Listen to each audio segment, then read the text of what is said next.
Great. Hi, and welcome everyone. Thanks for being here today for this webinar on a new study about building trustworthy data practices for citizen science. I have a few slides about the CSA and some housekeeping notes, and then I'll turn it over to Elizabeth, Caren, and Lisa to tell you more about this innovative new study. The CSA is a member-driven organization that connects people. Oops, excuse me.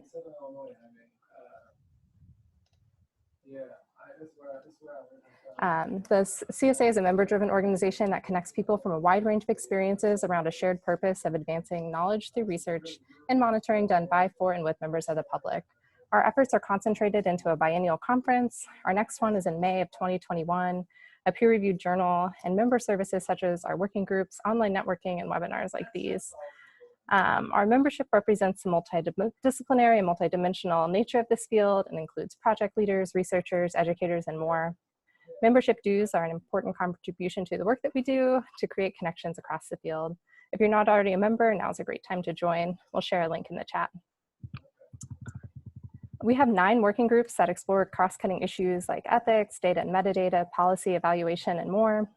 Our working groups are one of the key ways that we work to advance the goals of CSA through the sharing of resources, best practices, and relevant information, both among group members and also to the broader citizen science community. Getting involved with the CSA is a great way to make connections, grow as a leader in the field, and help support the association.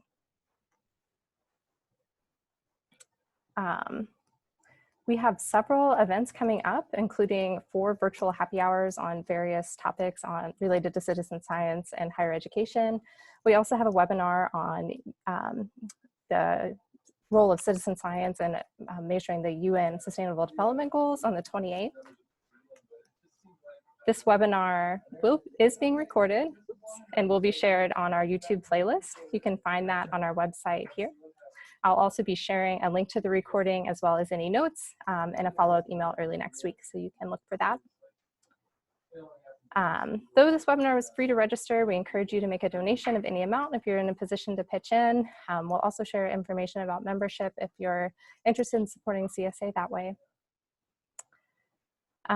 This webinar everybody today is set up in listen-only mode, but we do want to get to know you and encourage you to ask any questions, but we'll do that in the chat. And so for now, if you want to go ahead and head over to the chat and introduce yourself, tell us where you're calling from, make sure all of your messages are set to all panel and attendees so we can all learn more about you and hear your questions. Our presenters will address questions that they're in the chat, and so if you have any clarifying questions or questions about the study, feel free to post them there, and we'll have some time for Q&A at the end. And with that, I'm going to turn it over to Jennifer Shirk, CSA's Interim Executive Director, to talk a little bit more about CSA's role in this study and to introduce our presenters. Thanks, everyone. Thanks, Rihanna, and hi, everyone. It's great to see so many people on this call. This webinar marks the public launch of a research initiative on which CSA is a collaborator. And I'm actually here on this webinar in part to learn a little bit more about how things are unfolding. I've been excited to be hearing some about this research project as it's gotten started, sitting in on some advisory board calls, but really the meat of it starts today. So I'm here listening and learning as much as you, but wanted to just share some perspective on why this is so valuable for the citizen science community. Back in 2007, and that feels like a really long time ago now, I was part of what at the time was really the first gathering of sharing practices for this endeavor called citizen science. And we got 60 people together, 60 whole people together to really put our brains down on paper about what it takes to make citizen science work. And in a way, that is happening again now. But the field has grown such that we're able to not just focus on this grand thing called citizen science. We can focus on very specific practices. And what we're here today to launch is an initiative, in a way, to do the same thing, recognize that the knowledge of what it takes for this field to work and for this field to be powerful exists in all of us. It's through sharing all of our practices and all of our knowledge that we can help each of us do the best job to make sure that the data we are collecting, the data we're sharing, the knowledge we represent is captured and used in ways that are trustworthy for everyone involved.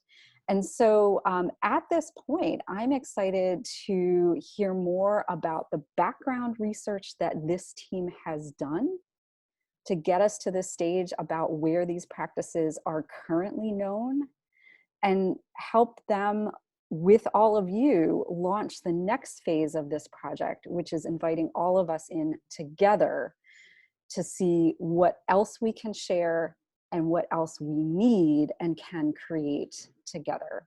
So thank you for being here. Thank you for being part of this effort. And at this point, I am learning along with all of you as I turn it over to Dr.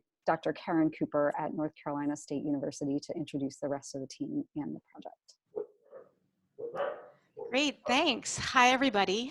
It is great to see so many people here today. And I'm Caren Cooper. I'm at North Carolina State University in the Public Science program, and I'm the PI of this initiative. And before I introduce the team, I'll just give a little background as to some of the steps that led us here. Just briefly, for me, it started back in the summer of 2014 when Mookie Hackley at University College London had set up a summer course at the Vespucci Institute in Italy and invited me to be one of the instructors.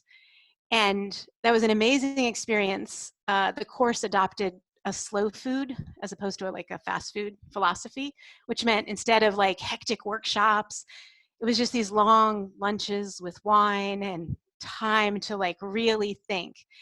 And there were these amazing students from countries all around the world curious about building citizen science projects. So it felt like this like idealistic first year college experience of like late night philosophizing in the dorms. And anyway, working one-on-one with the students, I saw that each student was really grappling with really varied ethical dilemmas as they were exploring their responsibilities as a researcher working with volunteers. And so I started to synthesize their concerns for like a guided class discussion. And then afterwards, there was a call for proposals for one of the first CSA meetings.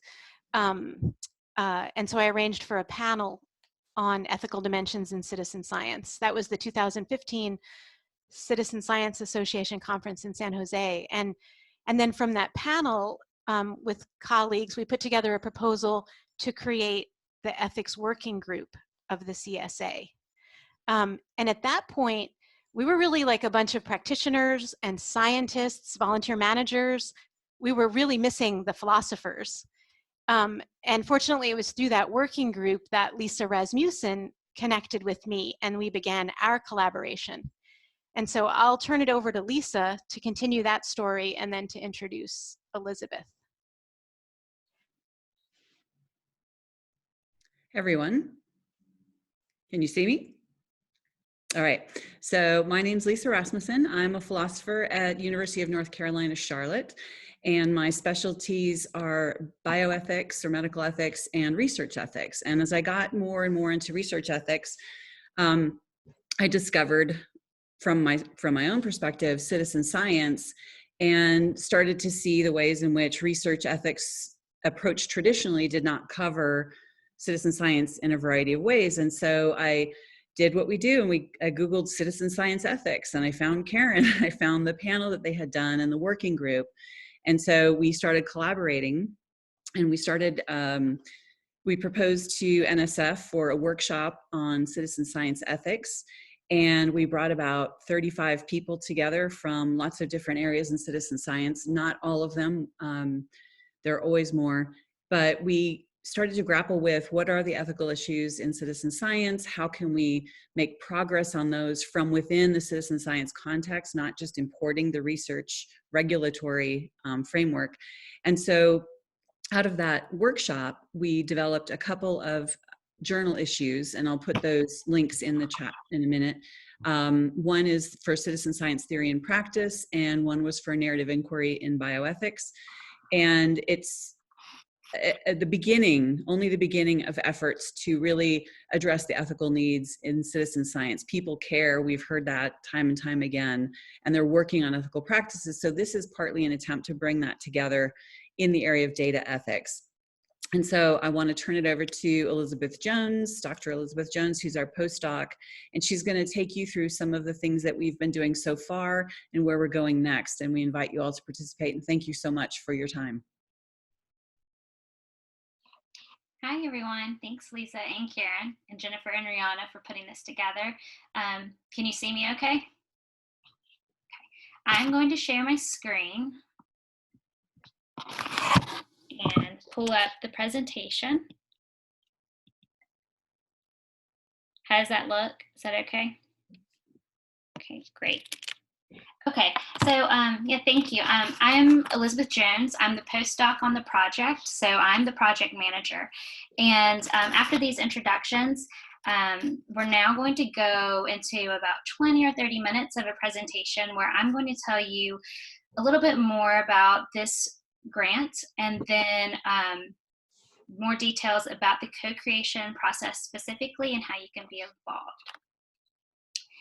So I want to thank everyone. We have a great turnout. So thank you for joining our live stream event.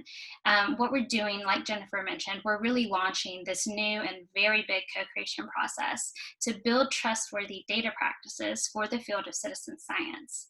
And this co-creation process is going to be taking place throughout the year. And today is just our first informational webinar to get you excited about it and to get you involved in it too. So in this webinar, here's the outline. We want to invite you to join a unique effort to co-create trustworthy data practices for and by the community of citizen science practitioners. And I'll start by explaining the why, what, and how behind the project. And at the end, we'll have a Q&A session. So first, why? Citizen science, a common feature of all projects is that they rely on data collected or generated by volunteers. However, there are no comprehensive guidelines for how to manage data to benefit all the various stakeholders involved in projects. We all know that citizen science raises familiar ethical issues, such as collecting and identifying information from volunteers. This can be intentionally or unintentionally. However, it also raises novel questions, from whether to consider volunteers as human research subjects or how to maintain publicly available records of endangered species locations. Each discipline, be it ecology, astronomy, or public health, bring their own norms and practices to citizen science, but these frameworks often have gaps when applied in this specific context. Therefore, citizen science needs to discuss trustworthy data practices and offer support to our practitioners navigating ethical issues often outside of their home discipline. So this is incredibly important because data are the bedrock of citizen science. It must be reliable, rigorously collected, and ethically obtained, or it will not be used by scientists or public policy developers. The field's begun to recognize that data quality is contextual, and therefore we've started to focus increasingly on this idea of fitness for intended use. Similarly, the aim of this research is for practitioners to expand their understanding of fitness for intended use to also include ethical practices related to data collection and management. In other words, for data to be trustworthy, ethical rigor is just as important as technical rigor. And this is the understanding that drives the entirety of this research.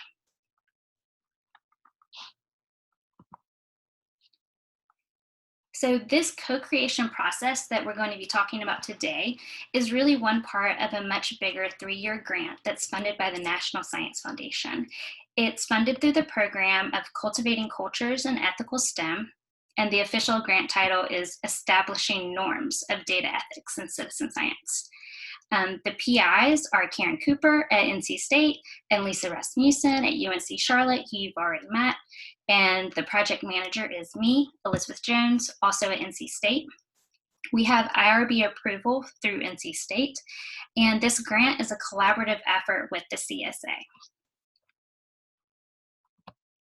So I want to take a step step back and also specify that we welcome all members of the CSA community to be involved in this co-creation process.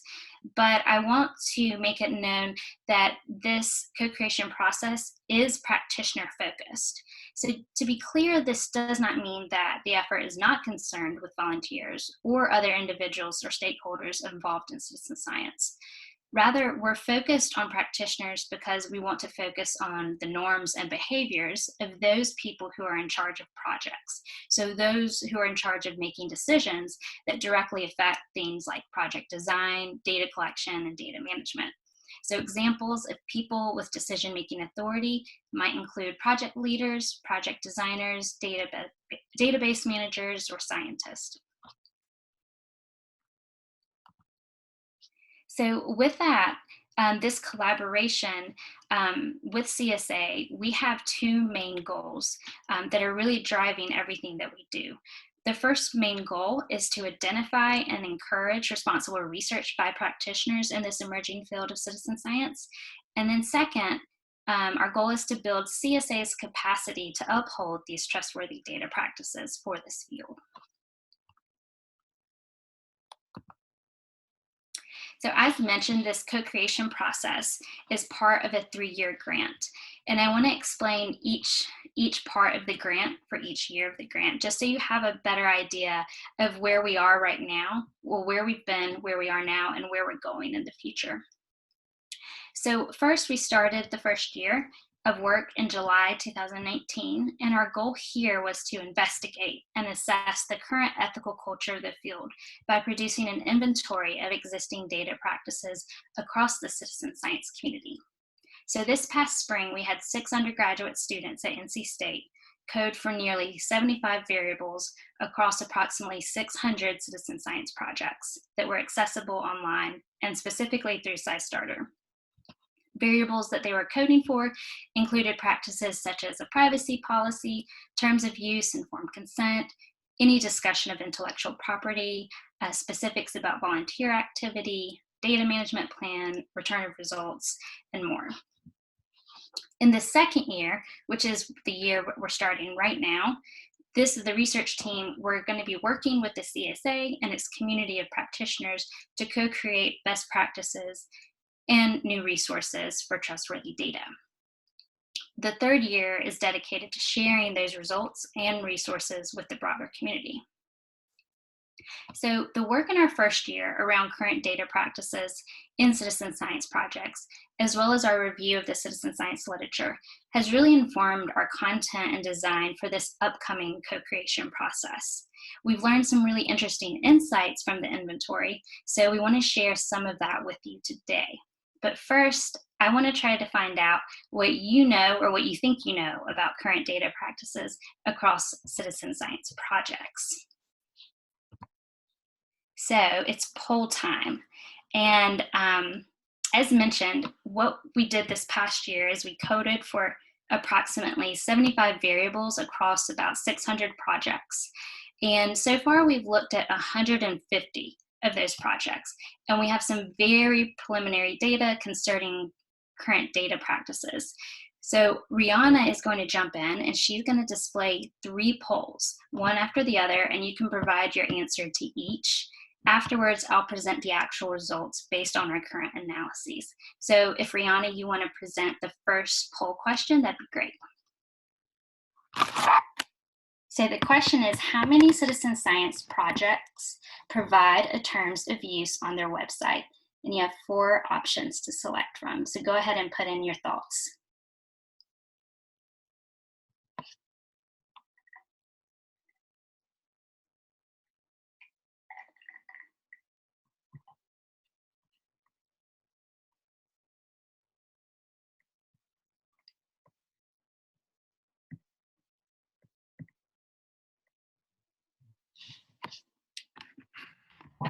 Have enough people responded, Rihanna? Yeah, I went ahead and shared the results, so you should be able to see them now. Okay. There we go. Okay, so far people are estimating, we've got 60% people say 0 to 25% provided terms of use. Okay, And Rihanna, we could go ahead and share our next question, please.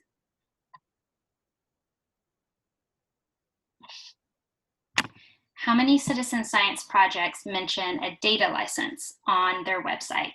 Again, 4 possible answers. Go ahead and select.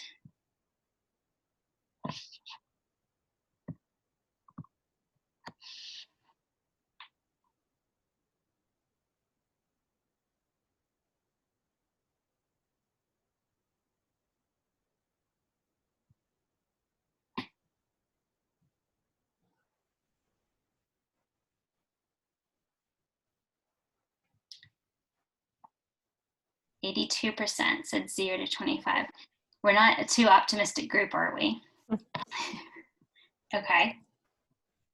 And final question.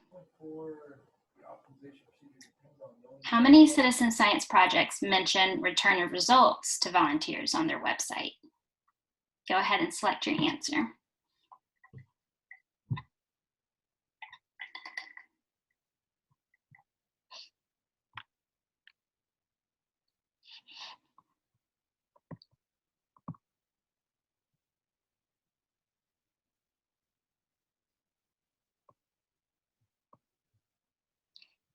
%. You said 0 to 25%. All right, thank you for your participation. So I'll provide some of our results. So for how many citizen science projects provide a terms of use, only 32% of projects. Next, how many mention a data license? Only 45%. And last, how many provide a return of results on their website? Only 29% of projects. So what does this mean? The main conclusion that can really be drawn from this right now, from this information, is that the majority of citizen science projects could be much more transparent about certain data practices. For example, only 45% of citizen science projects mention a data license on their website. However, that does not mean that the other 55% don't have a data license, or they don't take other measures to make their data open or closed, whatever it might be, although that may very well be the case. However, it does mean that a key component of data management is not clearly communicated to other practitioners or to potential stakeholders like volunteers. So transparency of data practices is something that across the board, citizen science, the community can be much more transparent about. So based on our review of the citizen science literature and this current inventory of data practices that we have, we as the research team have identified 5 core data practice topics. And these include data openness, data privacy, transparency, credit, and return of results. These are all topics that we're going to be exploring throughout the co-creation process. And so I want to explain a little bit more about the how. So how is this co-creation process going to work? And what does it look like for you as a participant? This co-creation process is designed to involve the members of the CSA community. And we're involving you in discussions of best practices and new resources around data stewardship. So the goal is not just to discuss and develop tools for the community, but to make sure these tools are developed by the people of the community. To achieve this aim, this co-creation process is really an ongoing dialogue over the next 6 months with interested practitioners through a variety of formats, such as our online survey, our focus groups, and resource workshops. Everyone's ideas, experiences, and expertise are needed. In this process, we are specifically co-creating 2 things, and I've outlined them here on this presentation.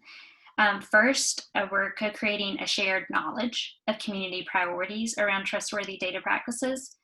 And second, we're co-creating a toolkit of products, which include resources and recommendations to help practitioners achieve them. So this shared knowledge and toolkit will be co-created specifically through the focus groups and the resource workshops. And this is what our co-creation process looks like. It's a 4-step process that we invite you to be involved in. And you can participate in one or all aspects of the research. And the first step is an online survey at the very beginning of the co-creation process. The second step, you get your choice from a series of virtual focus groups designed to explore best practices. Third, you get your choice from a series of virtual resource workshops to help develop new resources around those best practices.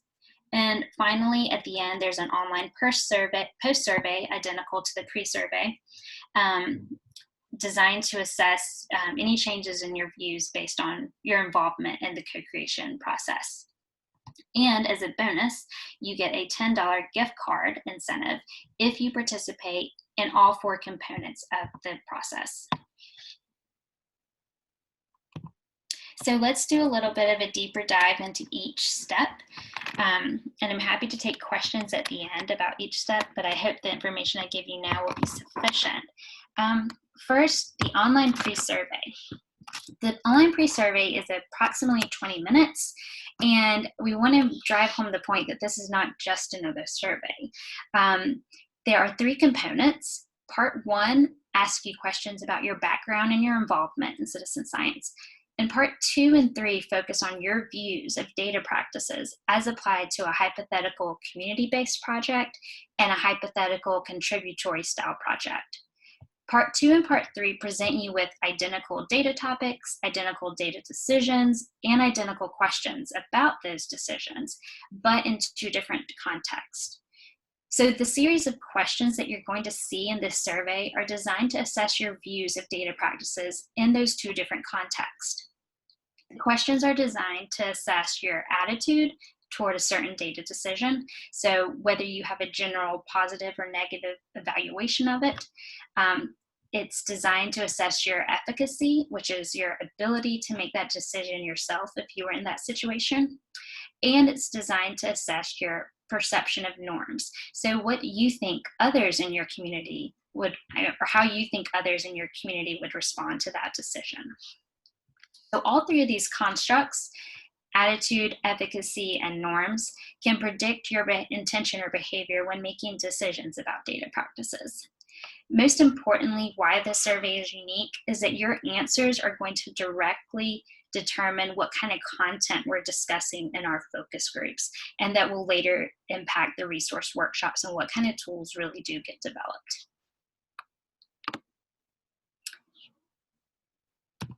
So next, on to the focus groups. Over the next 6 months, we're going to be offering a series of virtual focus groups that are designed to discuss the needs of the community in greater detail. We're going to tackle the key topics like credit, return of results, data privacy, data openness, and transparency. And the discussions will directly inform the practical resources that are going to be developed later in the resource workshops. All the sessions are scheduled for 1.5 hours, or we'll have no more than 15 participants, including the research team. They're all hosted online via Zoom, and we're going to offer each focus group twice in order to accommodate participant schedules in different time zones. Additionally, I wanted to mention that on our survey, we have an option for project leaders, if you are one, to volunteer your citizen science project as a case study for a focus group session.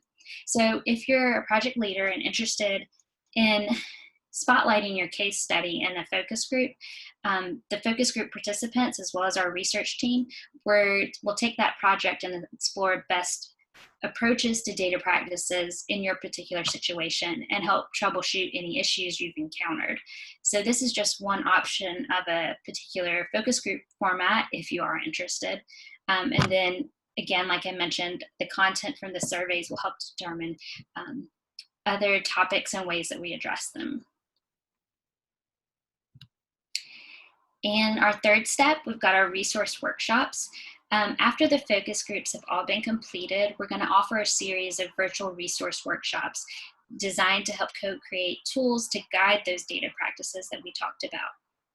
So the workshop content is based on the previous focus group discussions and all addressed to topics like credit and return of results, privacy, openness, and transparency.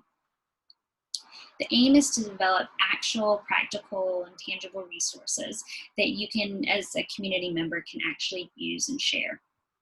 For example, one workshop might be designed to draft a top 10 tips for data privacy, for data openness in a citizen science context. Another workshop might be designed to develop a volunteer bill of rights. And a further workshop might be designed to develop a data ethics flowchart or decision tree that guides practitioners about key decision-making points in the data lifecycle process. So again, these are scheduled as 1.5-hour sessions, no more than 15 participants, online via Zoom, offered twice to accommodate participant time zones and schedules. And finally, at the end of the co-creation process, you will be invited to take the post survey, and your answers will help determine any changes in your views of the data practices based on your involvement in the process, and also just overall effectiveness of all of these activities that have been offered. So some things that you need to know. In general, throughout the co-creation process, your participation is entirely voluntary, and you may withdraw at any time for any reason. In the quantitative survey, which are steps 1 and steps 4 of the process, your survey responses will be confidential, but the research team, meaning Caren, Lisa, and myself, we will have access to your name and email address, but not identified to your responses. And we keep this information to correctly match the pre and post results as well as the incentive tracking purposes. And as far as the qualitative focus groups and resource workshops, these virtual sessions will not be anonymous because your name, audio, and video will be visible on Zoom to other session participants. Overall, all the data collected from the online surveys, the focus groups, the workshops will be anonymized in research publications and presentations. At the end of the grant, an anonymized version of the survey data will be publicly accessible and licensed in a Creative Commons public domain and archived in a controlled data repository. And some things that are good to know. First, research focus. Given that laws and policies around data vary between countries, this research is US focused in content, but everyone in our international community is encouraged to participate. Attribution. By joining the co-creation process, you become part of the CSA Research on Ethical Norms team, which we're calling CSIREN for short. And you'll be given credit as such in all presentations, publications, and reports for your general contribution to the process. Participants contributing to specific products developed in focus groups and workshops, you'll have the option to be acknowledged by name on those resulting products. And lastly, dissemination. These research results and practical resources will be presented broadly to the community via publications and at the CSA conference in 2021. The CSA, as a collaborator on this grant, they'll have the option to adopt and make available the data practice recommendations or resources that are developed through the process. So what is the take-home message? What do you get out of being a part of this? So first, you can get $10. You can get a gift card for your participation in all 4 parts of the co-creation process.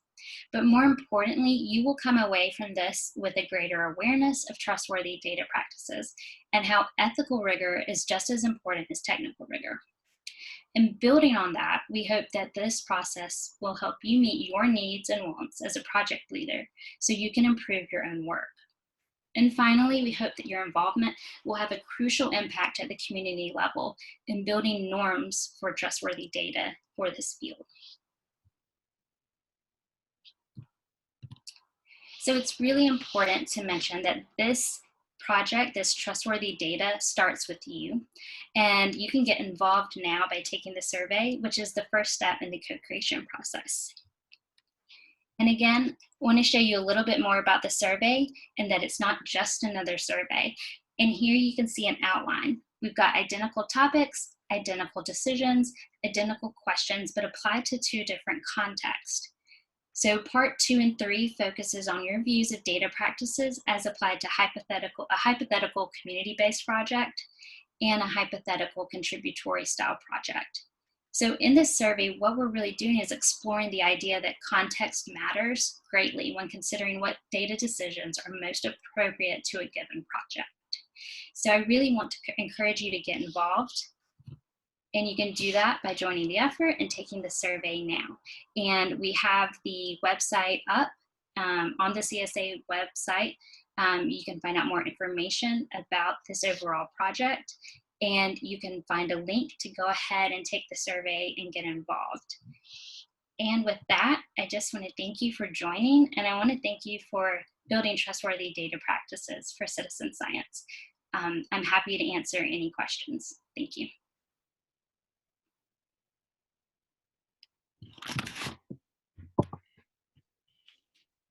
Hey, Elizabeth. This is Jennifer. I'm chiming back in because I think I'm on the hook to moderate questions. And there are some coming through in the chat. I'm just going to give folks a moment to also take a second to reflect and go ahead and put those questions into the chat, or check out the ones that have already been answered live in the Q&A. I'm going to monitor mostly the chat, and I'll turn to that in just a second. But I did want to again say thank you to this research team, and reinforce again that this is a really great opportunity to re-engage everyone across this community in thinking together about these practices. This is one major reason why the Citizen Science Association exists. And in our strategic plan, at the heart of it, the Citizen Science Association connects people from a wide range of perspectives around a shared practice. And we do that in the one sense to really share and generate new ideas. And in another sense, and this session is really calling that to the fore, we do that so together as a community, we can support and elevate each other in practices and knowing what they are and using practices that uphold integrity and excellence. So this is a really great opportunity as a community to be generative and self-reinforcing and bringing some of these ideas together.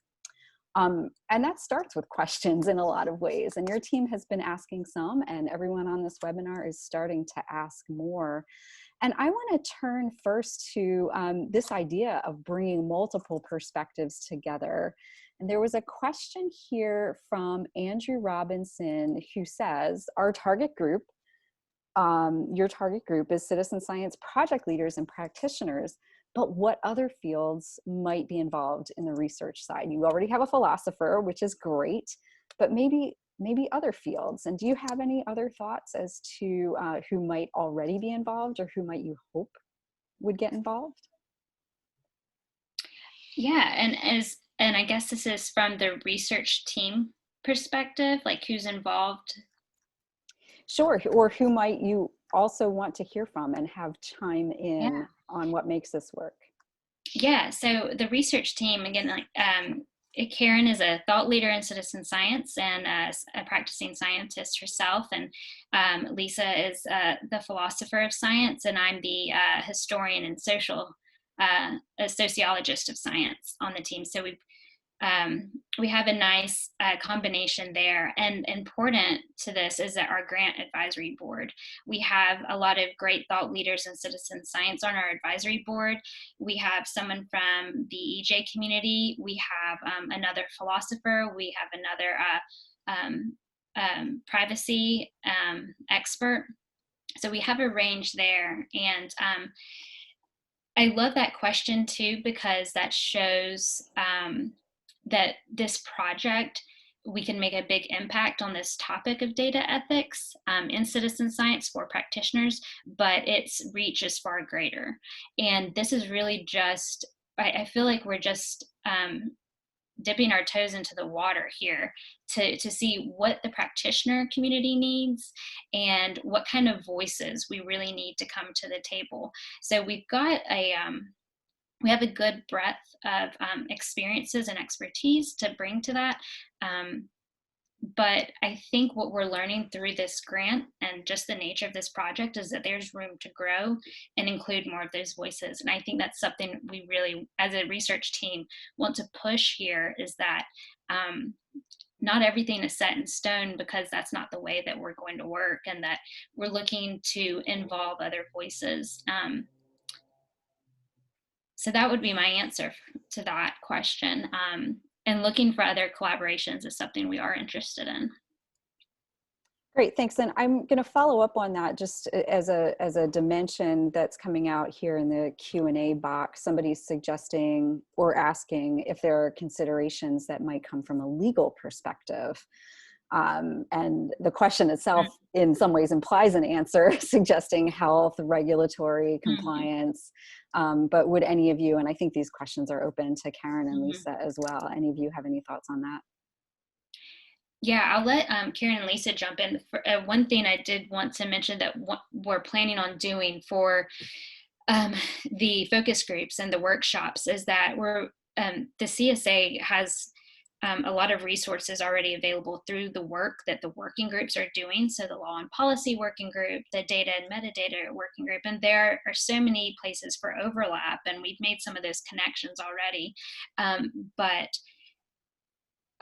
This is, we can't claim expertise everywhere, and so this would be a great opportunity to have a maybe some offshoot focus groups that really tackle some of these more nuanced issues that like the legal issues related to public health as well, and citizen science. And that'd be a great place for our community that's involved in the Law and Policy Working Group to really bring some of their expertise to that.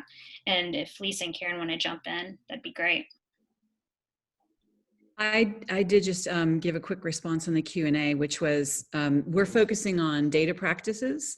And so some of the questions like compliance might go beyond data, but you may be talking about data practices, about regulatory and compliance requirements for data in particular. So we conceive of data privacy as covering some of these issues, but we also always have a note in our minds that with these international collaborations, it makes it very difficult, first of all, to claim expertise, but even to know what to do, because each area is going to be covered by different regulations, and we don't have legal expertise to make those kinds of recommendations. Lisa, thanks. I'm going to pick up on that for a second and voice a question here from the chat from Mariana in Brazil, asking, you know, you're encouraging people from outside of the US to take part, and yet the research really is going to be focused on the US. Can you speak a little bit more as to what can be gained and what value both for you and for participants might come out of really opening this up beyond the US boundaries for input into this effort? Elizabeth, you want to take that one? Yeah, so the US focus is for, well, practical reasons. Our funder is the National Science Foundation, and this is such a big topic that we have to start somewhere. And so given our funding is through the National Science Foundation and our collaboration is with the CSA specifically, we're focusing on a US content so that way we can put some boundaries on a really complex issue. However, what we want to do is we want to show that this kind of co-creation process can work, and that we can explore and tackle some of these really big issues in a US context, and then hopefully pick that up and take it out and apply it to other contexts as well. And I think that will be necessary, because citizen science is an international endeavor, but we have to know the place in which we're working with best in order to start picking our head up and looking elsewhere. Can I jump in too, Elizabeth? One of the things that I think will also come out of this is an understanding of the shared practices internationally about citizen science.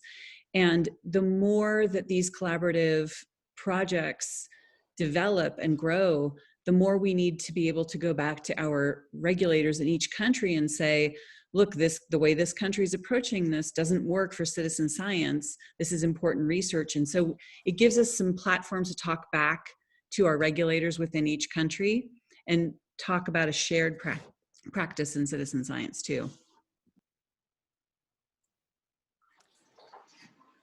Thanks. There's been a really good conversation in the chat and a series of questions asking, is my perspective welcome? Is my perspective welcome?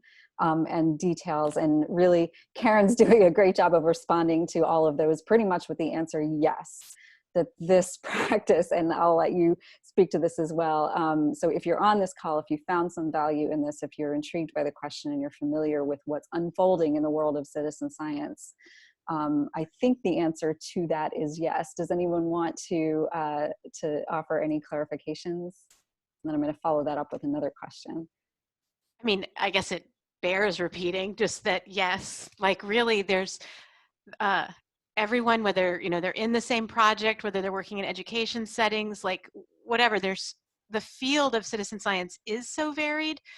And so what that means is we really do want engagement from across that variation, and everyone does bring sort of a unique perspective and experiences, and in what our efforts are, which are to build these co-created tools and guides and resources and the norms of practice around those, it really does require a lot of engagement. So yeah, if you really are involved in the field of citizen science and want to help improve it, which I assume you feel that way because you're here today, yeah, there's really no limits, and we encourage you to be involved.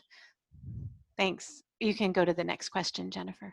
Thanks. Well, I just want to deepen that a little bit with some of the questions from the Q&A box about how this team is really working to make sure that we are hearing from everyone who's invested in that, and the work of recruiting beyond the same old crowd, and in particular making sure that we're hearing from communities who might be marginalized in citizen science, people who don't have the time ordinarily to take part in this, communities of color, people who are working in situations where they might not have the leeway to take part in extensive research efforts as informants.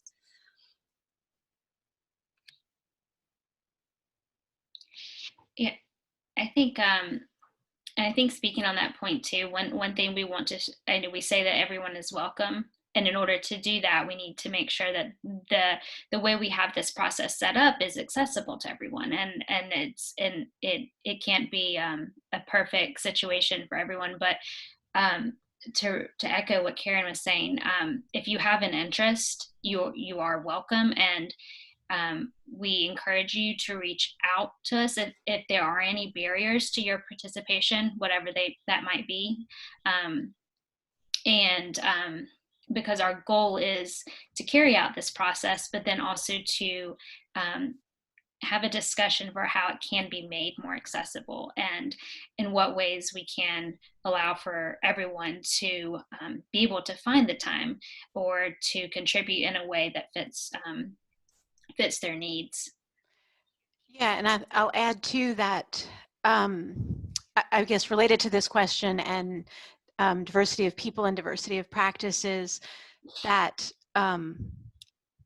I mean, recent, I guess, growth in the CSA was pretty landmark at the last Citizen Science Association conference, thanks to NSF support that brought in people of color who are doing community-driven styles of citizen science, and have since created an environmental justice practitioners working group. And I know I can see there's several members of that group on the call, which is great. And so, and I think that community-based perspective, like that particular style of citizen science, if you will, contrasted with sort of contributory styles, crowdsourcing styles, like I said, all these sort of different variations. We definitely want to encompass, to include all of that, all different groups and styles of citizen science in this research and co-creation effort. Yeah, thanks, Caren. You may have seen also here, there's a question, which maybe is a suggestion to think about regarding the survey being offered in multiple languages, which itself can be a barrier if you're looking to open up. So I don't know if you want to speak to that at all, or just take that as a suggestion. I think we'll have to take it as a suggestion, and we also, well, like Elizabeth was saying too. I mean, and on Twitter we got other suggestions related to accessibility, and so yeah, it's something we're going to need to work towards in terms of languages, in terms of other sort of disabilities and things like that too. Mm-hmm. Thanks. I've been looking across the chat, and there are some general thoughts and questions coming out about people who might be new to this community and who are seeking opportunities to get involved.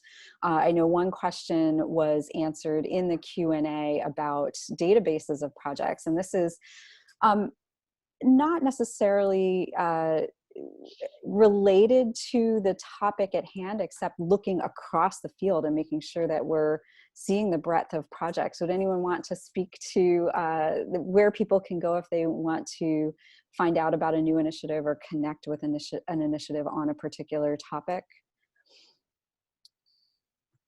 I'm also happy to answer that if folks would like.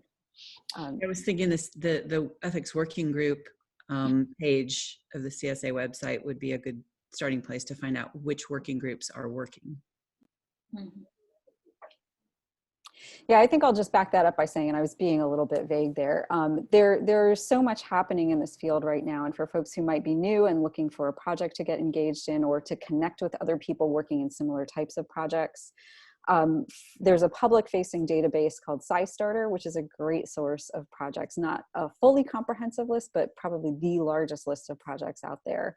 If you're looking to connect with practitioners in this field or find other people who are working in similar zones, whether that's on a particular topic or in a particular area related to citizen science, like Lisa mentioned, ethics, education, data management, the Citizen Science Association's website and membership is a great place to start as well.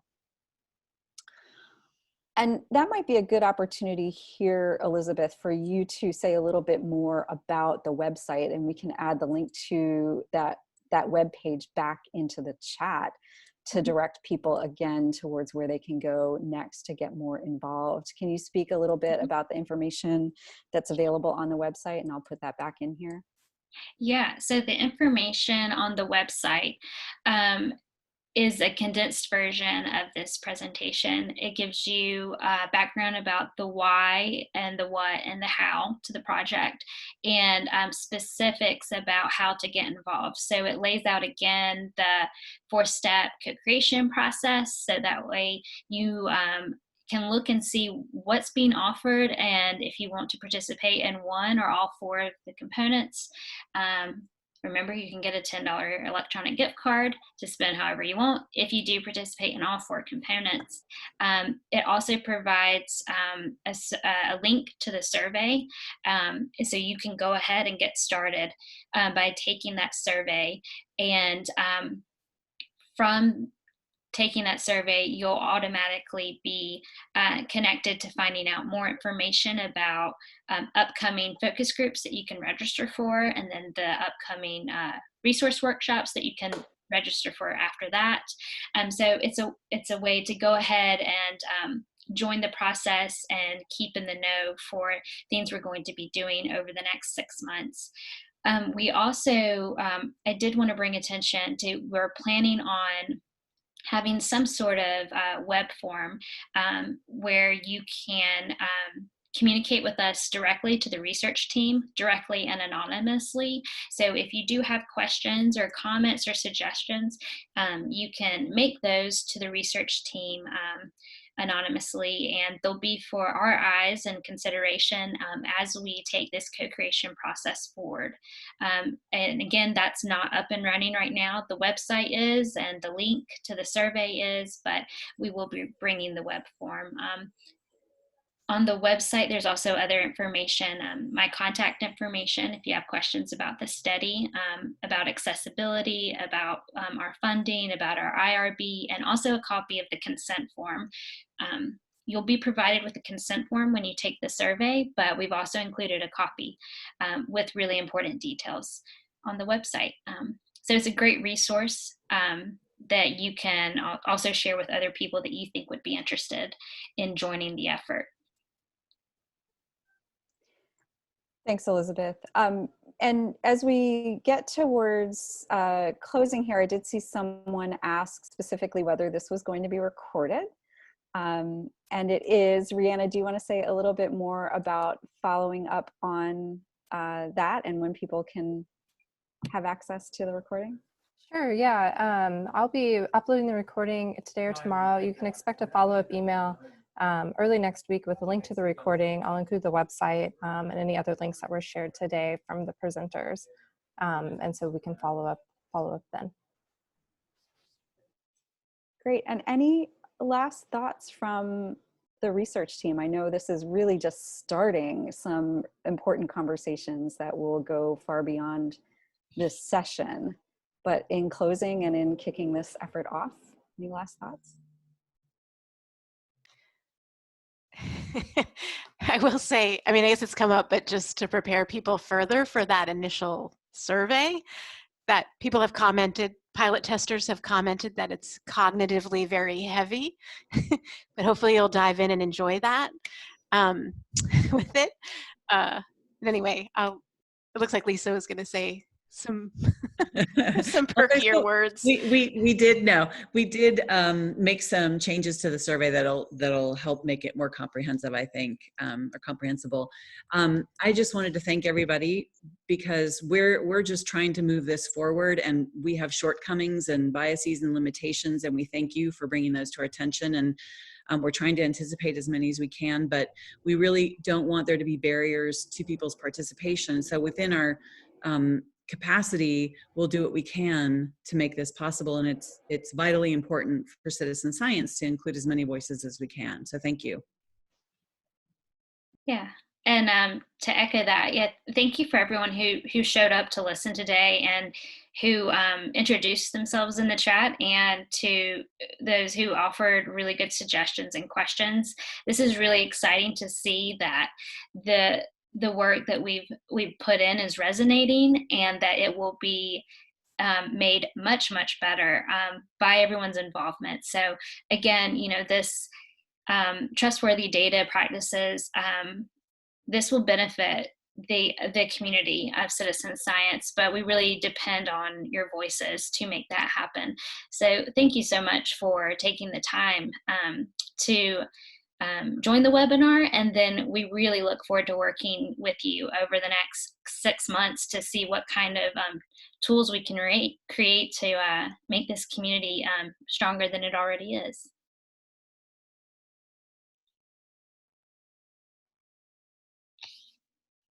We are at the top of the hour, and as I mentioned, there are more conversations to follow.